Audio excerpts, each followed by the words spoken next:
안녕하세요. 이번 시간에는 일반각에 대해서 배워보도록 하겠습니다. 일반각에 대해서 설명하기 이전에 우리가 각을 어떻게 정의를 했었는지 다시 한번 기억을 해볼 텐데요. 우리는 각을 나타낼 때 두 개의 반직선을 이용을 했었습니다. 우선 고정되어 있는 반직선 OX가 있다고 해볼게요. 그 다음에 움직이는 반직선 OP가 있습니다.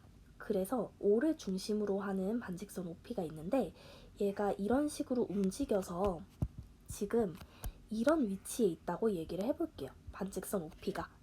그러면 각 XOP는 우리가 어떻게 얘기를 하냐면 반직선 OP가 반직선 OX로부터 출발해서 이렇게 돌아간 크기의 양을 우리가 각 XOP라고 얘기를 했었습니다. 기억나시죠? 자, 근데 우리가 이런 생각을 하게 된 거예요. 반직선 OP가 반직선 OX에서부터 출발해서 이렇게 돌아올 수도 있지만 반대로 이렇게 돌아올 수도 있지 않나? 이렇게 생각을 하게 된 거죠. 그렇다면 저 두 각을 똑같이 표현하는 게 과연 적절한가? 라고 생각을 하게 된 거예요. 자, 그래서 우리는 저 두 각을 구분해주기 위해서 어디로 돌았는지 그 회전하는 방향에 이름을 구분해서 붙여주게 됩니다. 이때 우리가 일반적으로 알고 있는 요 시계 반대 방향으로 회전하는 거를 양의 방향이라고 얘기를 해요. 그리고 부호로는 플러스를 사용하게 됩니다. 각을 나타낼 때. 그다음 반대로 시계 방향으로 돌았다고 했을 때 이 방향을 우리는 음의 방향이라고 이야기를 하고 이때 각은 음의 부호 마이너스를 이용해서 나타내게 됩니다. 이해되시죠?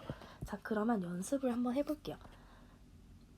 연습하기 전에 우리 개념 두 개만 더 얘기를 할 건데 맨 처음에 고정된 요 OX라는 반직선 있죠? 얘를 우리가 뭐라고 부를 거냐면 시초선이라고 부를 겁니다. 시초선. 처음 시작하는 반직선이라고 생각을 하시면 돼요. 그 다음에 요 움직이는 OP, 반직선 OP 있죠? 얘를 우리는 동경이라고 할 겁니다. 움직이는 반직선이라고 생각을 하시면 돼요. 자, 어쨌든 그러면 연습을 해볼 텐데 각 40도를 나타내는 동경 OP를 표시하고 각 마이너스 320도를 나타내는 동경 OP를 한번 표시를 해볼게요. 시초선이 OX일 때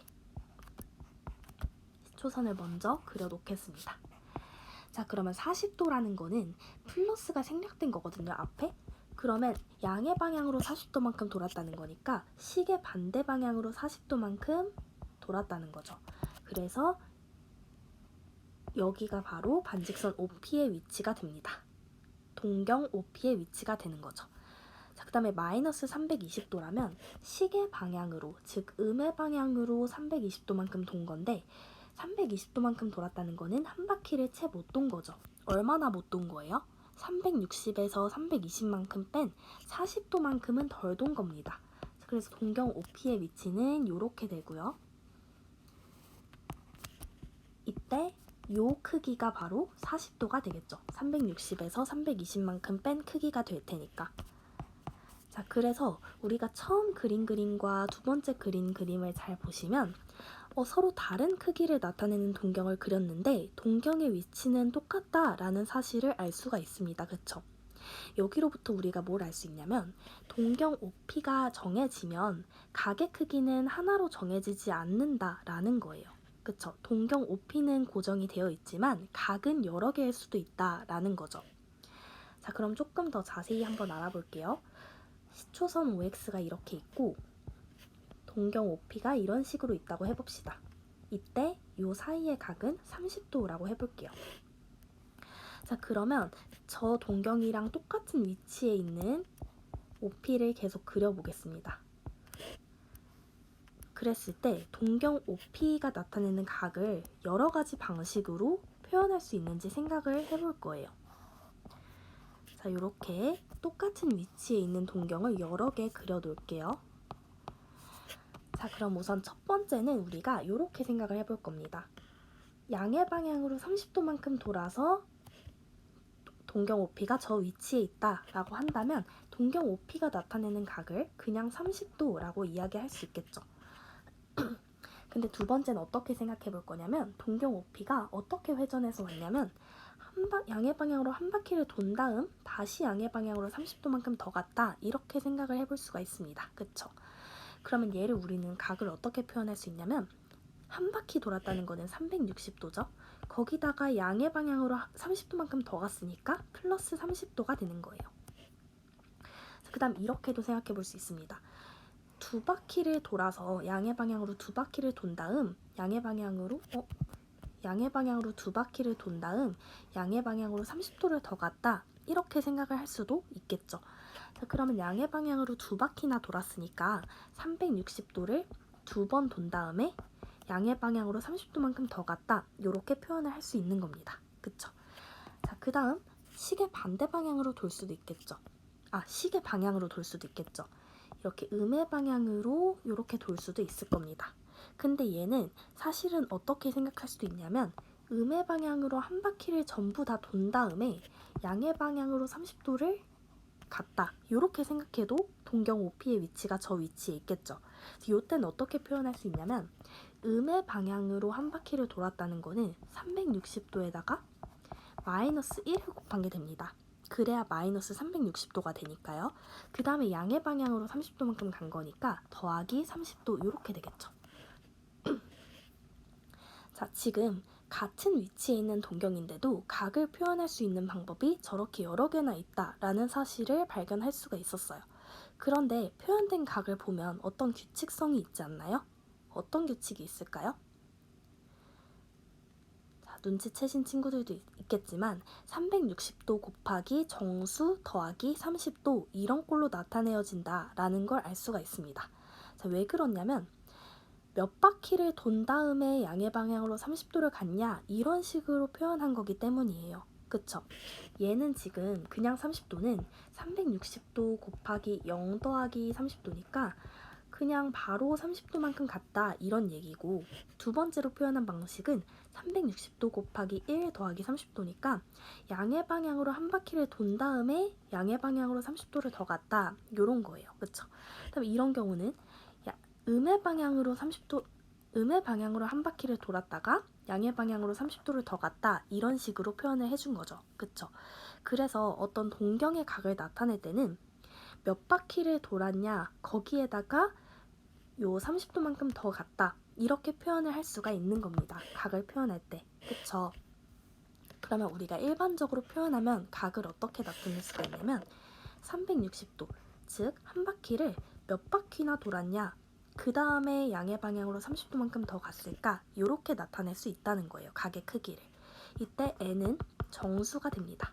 왜냐하면 음의 방향으로 돌 수도 있으니까 n에 음의 정수가 들어갈 수가 있는 거죠. 자, 요게 바로 동경 OP를 나타내는 일반각이다 라고 부릅니다. 동경 OP를 나타내는 일반각, 몇 바퀴를 돌아서 양의 방향으로 30도만큼 더 갔냐 이걸 나타내는 각인 거죠. 그쵸? 자, 그래서 일반적으로 다음 장에 정리를 해보면 자, 시초선이 이렇게 OX가 있고 동경 OP가 이런 식으로 있다고 했을 때 동경 OP가 나타내는 각 중 하나를 알파라고 하면, 예를 들어 요 각을 알파도라고 해볼게요. 그러면 동경 OP가 나타내는 일반각은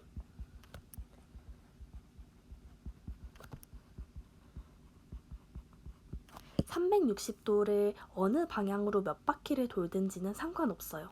몇 바퀴를 돌아도 어차피 다 시초선이랑 똑같이 올 거니까요. 그쵸? 그 다음에 양의 방향으로 알파도만큼 더 돈 거다 이렇게 각을 표현할 수 있는 거기 때문에 동경 OP가 나타내는 일반각은 360도 곱하기 n 더하기 알파도 이렇게 표현할 수 있는 거고, 이때 n은 정수가 됩니다. 그쵸? 자, 그리고 알파도는 보통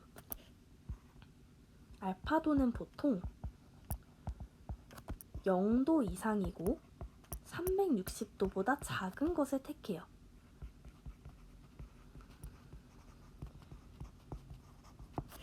자, 이게 무슨 말인지 잠깐 얘기를 해보면, 앞장으로 돌아가서 360도 360도 곱하기 2 더하기 30을 이렇게 표현할 수도 있지만 360도 곱하기 1 더하기 390도 이렇게 표현할 수도 있잖아요. 근데 이렇게 표현하면 알아보기가 간편하지가 않은 거죠. 한 바퀴를 돈 다음에 390도를 돌았다. 근데 얘는 한 바퀴 이상을 더 돈 거거든요. 그래서 우리가 알아보기 쉽게 요 뒤에 붙은 각이 0도 이상 360도 미만이 되도록 정리를 하자라는 거예요. 그래서 알파도는 보통 0도 이상 360도 미만인 것을 택한다 라고 쓰여 있는 겁니다. 이해되시죠? 자, 그러면 문제를 한번 풀어보도록 하겠습니다. 문제 1번. 다음 각을 나타내는 시초선 OX와 동경 OP의 위치를 그림으로 한번 나타내 보세요. 자, 1번 120도, 2번 570도, 3번 마이너스 315도입니다. 자, 우선 시초선 OX를 그려야겠죠? 120도는 양의 방향으로 120도를 돈 거잖아요. 그러면 요쯤이 되겠죠, 대충 120도. 그래서 동경 OP는 이런 식으로 위치해 있을 겁니다. 이런 식으로 그려주시면 돼요. 자, 그 다음 570도는 양의 방향으로 570도를 돈 건데 570도는 일단 한 바퀴 360도는 더 넘었겠죠. 그러면 360도에서 얼마나 더 간 걸까요? 570도는 360도 더하기 얼마예요? 210도죠. 아, 한 바퀴 돌아서 양의 방향으로 210도만큼 더 갔으니까 반 바퀴에다가 30도만큼 더 갔구나 라고 생각할 수가 있습니다. 이 정도 더 갔겠죠? 그래서 이게 바로 570도가 되는 거고 동경 OP의 위치는 이런 식으로 위치해 있을 겁니다. 그 다음 이번에도 시초선 OX를 그려주고요. 마이너스 315도는 음의 방향으로 315도만큼 돈 거죠. 자, 그러면 음의 방향으로 한 바퀴는 채 못 돌고 마이너스 315도를 돌았다는 소리니까 얼만큼 못 돈 거예요? 한 바퀴에서 45도만큼은 덜 돈 거죠. 그래서 동경 OP의 위치는 이런 식으로 있게 되는 겁니다. 이때 이 각의 크기가 45도가 되는 거죠. 이해되시죠? 자, 다음으로 넘어가서 문제 2번을 한번 볼게요. 제가 지금 각을 여러 개 써줄 건데요. 저 각들이 나타내는 동경이 있을 거잖아요. 그 동경이 나타내는 일반각을 한번 구해보세요. 즉 360도 곱하기 n 더하기 알파도 꼴로 쓰라는 거죠. 이때 n은 정수이고 알파도는 0도 이상 360도 미만 이렇게 되는 겁니다. 이런 꼴로 일반각으로 표현해보란 소리예요. 자, 그러면 우리가 알파도는 0도 이상이고 360도 미만인 값으로 설정을 한다고 했으니까 주어진 각에서 몇 바퀴를 더 돌아도 동경의 위치는 변하지가 않거든요. 그쵸? 한 바퀴를 정확히 돈다 라고 생각하면 동경의 위치는 변하지 않습니다. 그래서 주어진 각에다가 360도의 정수배를 적당히 더하고 빼서 그 각의 크기를 0도 이상 360도 미만인 각을 찾아서 알파를 찾으시면 되는 거예요. 자, 지금 1번 같은 거는 40도는 이미 0도 이상 360도 미만인 각이잖아요. 그렇기 때문에 일반 각은 그냥 뭐가 되는 거예요? 360도 곱하기 n 더하기 40도 이렇게 표현할 수 있는 거죠. 이때 n은 정수이고요. 자, 그 다음에 840도는 지금 360도를 훌쩍 넘었으니까 360도의 정수배를 적당히 더하거나 빼서 0도 이상 360도 미만인 각을 만드는 겁니다. 자, 그러면 360도의 2배가 720도잖아요. 840도에서 720도를 빼볼까요? 그럼 얼마가 되죠? 120도가 되죠. 자, 볼게요. 840도에서 720도만큼 빼면 120도가 됩니다. 즉 840도는 720도 더하기 120도라는 거죠. 근데 얘는 어차피 양의 방향으로 두 바퀴를 완전하게 돈 거잖아요. 그래서 얘는 동경의 위치에 영향을 주지 않아요. 그래서 840도가 나타내는 동경이나 120도가 나타내는 동경이나 똑같은 겁니다. 그래서 일반각을 나타낼 때는 얘를 알파로 설정을 해서 360도 곱하기 n 더하기 120도 이렇게 나타낼 수 있는 거죠. 이때 n은 정수. 3번도 마찬가지입니다. 마이너스 60도는 0도 이상 360도 미만의 범위가 아니기 때문에 360도를 한 번 더 해볼까요? 마이너스 60도에서 360도를 더해주면 300도가 되겠죠. 그 말은 마이너스 60도가 나타내는 동경과 300도가 나타내는 동경이 일치한다 라는 것입니다. 그래서 일반각을 나타낼 때는 이 300도를 이용해서 360도 곱하기 n 더하기 300도 이렇게 나타낼 수 있는 거죠. 이때도 n은 정수입니다. 자, 그 다음 4번 마이너스 650도. 쟤도 마찬가지로 360도에 정수배를 더하거나 빼줄게요. 그럼 마이너스 650도에서 360도에 몇 배를 곱해야 될까요? 2배를 곱해볼까요? 그러면 마이너스 650도 더하기 720도니까 얼마가 되죠? 70도가 되나요? 70도가 되죠. 얘는 0도 이상 360도 미만의 각이 맞잖아요. 그러니까 일반각을 나타낼 때 360도 곱하기 n 더하기 70도 이때 n은 정수 이렇게 되는 겁니다. 할 수 있겠죠? 자, 지금 이 빨간색으로 표현한 게 전부 일반각을 표현한 겁니다.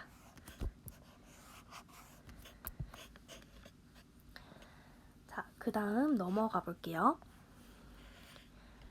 자, 우리 이제 동경을 좌표평면 위에 한번 나타내 볼 건데요. y축, x축이 이렇게 있다고 했을 때 우리는 좌표평면에서 시초선을 보통 뭐로 잡냐면 원점에서부터 출발해서 x축의 양의 방향 얘를 우리는 좌표평면에서 시초선으로 보통 설정을 합니다. 그랬을 때 동경 OP가 예를 들어서 이렇게 있다고 해볼게요. 그러면 동경 OP가 지금 제2사분면에 있잖아요. 왜냐하면 여기가 제1사분면이고 여기가 제2사분면이고 여기가 제3사분면이고 여기가 제4사분면이잖아요. 근데 동경 OP가 만약에 저렇게 2사분면에 위치해 있다면 우리는 동경 OP가 나타내는 각을 제2사분면의 각이다 라고 이야기를 합니다. 이해되시나요? 자, 그러면은 동경 OP가 나타내는 각이 몇 사분면의 각인지 어떻게 알 수 있을까라는 건데 그때도 우리 일반각을 이용할 수 있습니다. 자, 동경 OP가 나타내는 일반각을 360도 곱하기 n 더하기 알파도라고 한다면 자, 이때 n은 정수고 알파는 보통 0도 이상 360도 미만 이렇게 설정을 한다고 했죠. 자, 그러면 지금 만약에 동경 OP가 왼쪽 그림과 같이 제2사분면에 위치해 있다면 저때 알파는 요 크기가 알파도인 거거든요. 그쵸? 왜냐면 알파는 0도 이상 360도 미만이니까. 그쵸? 자, 그러면은 알파도가 범위가 몇일 때 제1사분면에 있을까라는 거예요. 알파도의 범위가 0도보다 크고 90도보다 작다면은 제1사분면에 있겠죠. 동경이 나타내는 각이. 그쵸? 그 다음에 알파도가 90도보다 크고 180도보다 작다면 제2사분면의 각이 될 겁니다. 그 다음 알파도가 180도보다 크고 270도보다 작다면 제3사분면의 각이 될 거고요. 알파도가 270도보다 크고 360도보다 작으면 제4사분면의 각이 될 거예요.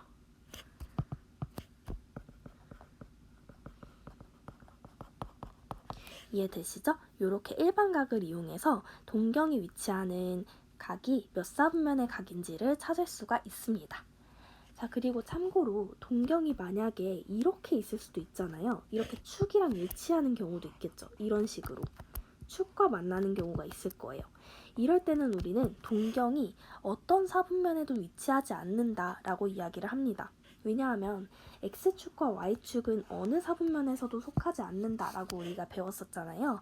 그래서 동경이 축이랑 일치하게 되면은 어느 사분면에도 속하지 않는다라고 이야기를 한다는 점 기억하시면 되겠습니다. 이해되시죠? 자, 그럼 구체적인 문제로 한번 구해보도록 할게요. 자, 문제 3번입니다. 자, 다음 각이 몇 사분면의 각인지 한번 구해보세요.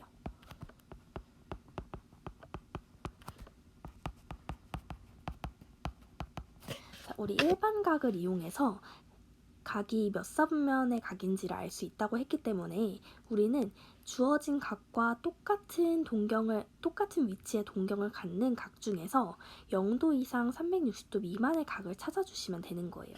그럼 1번은 보시면 300도, 이미 0도 이상 360도 미만의 각이죠?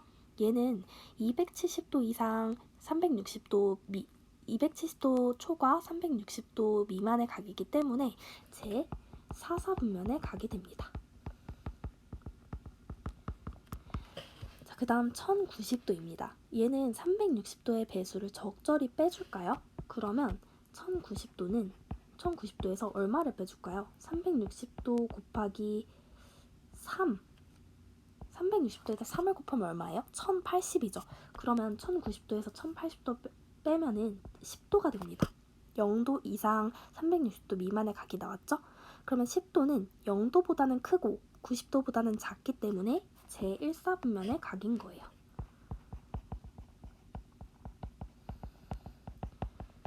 그쵸? 그 다음에 3번 마이너스 240도. 쟤는 마이너스 240도에다가 360도를 더해볼까요? 그러면 120도, 0도 이상 360도 미만의 각이 나왔습니다. 자, 그러면 120도는 90도보다 크고 180도보다 작은 각이기 때문에 제2사분면의 각이 되겠죠. 그 다음 마이너스 535도에다가는 얼마를 더해줄까요? 360도에다가 곱하기 2 정도를 더하면 되겠네요. 자, 그럼 얘 계산해보시면 얼마가 되죠? 마이너스 535도에다가 720도를 더한 거니까 185도가 될 거예요. 자, 그러면 얘는 180도보다는 크고 270도보다는 작기 때문에 제 3, 4분면의 각이 됩니다. 이해되시죠? 그래서 동경이 위치하는 각이 몇 사분면의 각인지를 알기 위해서는 그 각의 크기와 똑같은 위치의 동경을 갖는 각 중에서 0도보다 크고 360도보다 작은 각으로 만들어주시면 되는 거예요. 이해되시죠? 자, 그 다음 문제 4번도 한번 풀어볼게요. 세타가 제1사분면의 각일 때 세타가 제1사분면의 각일 때 2분의 세타는 몇 사분면의 각인지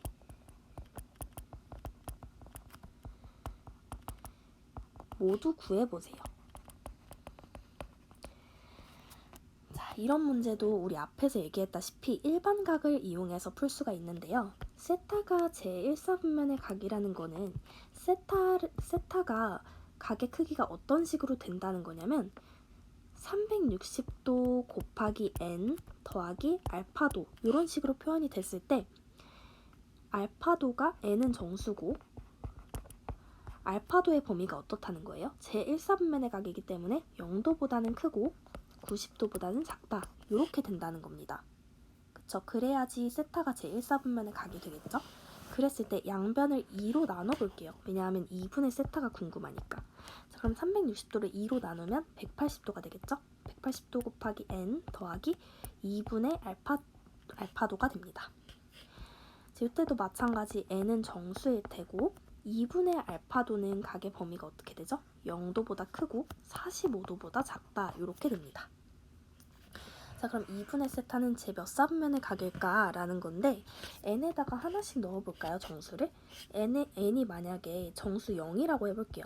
그러면 2분의 세타는 2분의 알파도라는 거잖아요. 근데 0도보다 크고 45도보다 작아요. 그러면 제 1사분면의 각이겠죠.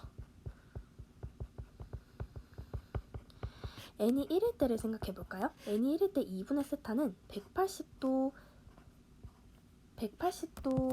곱하기 1 더하기 2분의 알파도잖아요. 그럼 180도는 이만큼 같다는 소리고 거기다가 0도에서 45도 사이 조금 더 갔다는 거죠. 그러니까 제3, 4분면에 가게 됩니다. n이 2일 때는 어떻죠? n이 2일 때는 180도 곱하기 2 더하기 2분의 알파도니까 180도 곱하기 2는 뭐예요?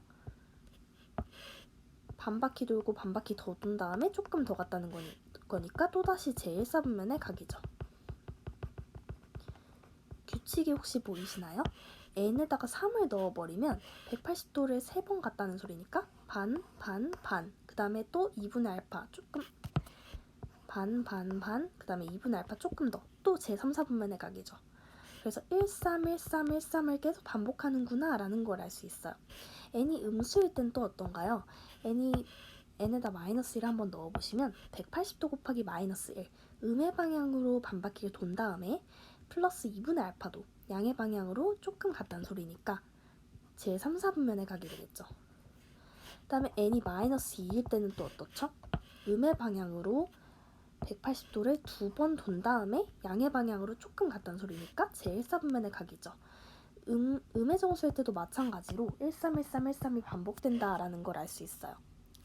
그래서 2분의 세타는 제1, 4분면에 가기거나 또는 제3, 4분면에 가기구나 라는 거를 알 수가 있습니다. 이해되시죠? 자, 조금 더 정확히 쓰려면 어떻게 쓰면 되냐면 n이 만약에 2k일 때 k가 정수 n이 2k 꼴이라면 2분의 세타는 제 1, 4분면에 가게 될 거고 n이 2k 더하기 1꼴이면 이때도 k는 정수 2분의 세타는 제 3, 4분면에 가기다. 이렇게 쓰시면 조금 더 정확히 풀이를 써줄 수가 있습니다. 이해되시죠? 자, 오늘은 여기까지 하도록 하겠습니다. 수고하셨습니다.